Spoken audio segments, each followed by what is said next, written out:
अस्सलाम वालेकुम। उम्मीद है कि आप खैरियत से होंगे। क्वेटा के इलाके रेड जोन में मौजूद हूँ। आप मेरे बैकग्राउंड में देख सकते हैं पुलिस एहलकार जो है वो तैनात किए गए हैं, बैरिकेड्स है, खारदार तारे हैं, आगे किसी को जाने की इजाज़त नहीं दी जा रही है। जो मोबाइल सर्विस है यानी इंटरनेट सर्विस जो है वो भी तकरीबन इस इलाके में मुअत्तल है। ये सब कुछ ग्रैंड अलायंस बलूचिस्तान की जानिब से एहतजाज के पेश नज़र ये इक़दामात उठाए गए हैं। आज 20 जनवरी को ग्रैंड अलायंस बलूचिस्तान ने ये ऐलान किया था कि तमाम उनके जो एक्टिविस्ट हैं, जितनी भी तंजीमें हैं, 30 से 36 तंजीमें हैं, उन सब के जो कारकुन है वो यहाँ रेड जोन पहुँचेंगे। किस टाइम पहुँचेंगे ये कहना कब अज़ वक्त है, लेकिन इस वक्त यहाँ पर सिक्योरिटी के काफ़ी सख्त इंतज़ामात किए गए हैं। गवर्नर हाउस जाने वाली शाहराह बंद है, साथ ही सिविल सेक्रेटरीट, वज़ीर-ए-आला हाउस, वज़ीर-ए-आला सेक्रेटरीट, ये जितनी भी शाहराह है यहाँ ये रेड जोन में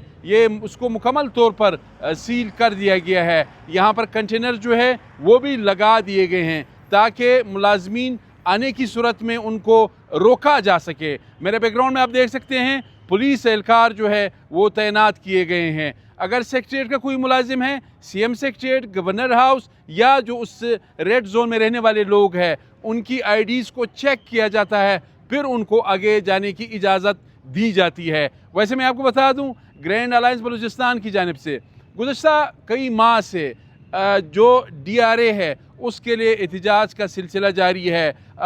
ग्रैंड अलायंस की क़ियादत का ये कहना है कि DRA जो है ये मुलाजमीन का हक है। बलूचिस्तान के 2.5 लाख है या 3 लाख जितने भी मुलाजमीन है उन सब को DRA मिलना चाहिए। उनका ये मौक़िफ़ है कि मुल्क के दीगर सूबे जो है वहाँ पर जो मुलाजमीन है उनको मराहत मिल रहे हैं, जबकि बलूचिस्तान के जो मुलाजमीन है वो बुनियादी मराहत से और सहूलियात से महरूम है। यही वजह है कि बलूचिस्तान की जो अक्सर मुलाजमीन तंजीमें हैं, असातिज़ा हो, टीचर्स हो, लेक्चरर्स हो, प्रोफेसर्स हो या जो भी डिपार्टमेंट हो, एक्साइज एंड टैक्सेशन, एग्रीकल्चर में नाम नहीं ले सका, तकरीबन 30 से ज़ायद है, ये सारे सरापा एहतजाज है। एक ही मुतालबा है कि DRA मिलना चाहिए।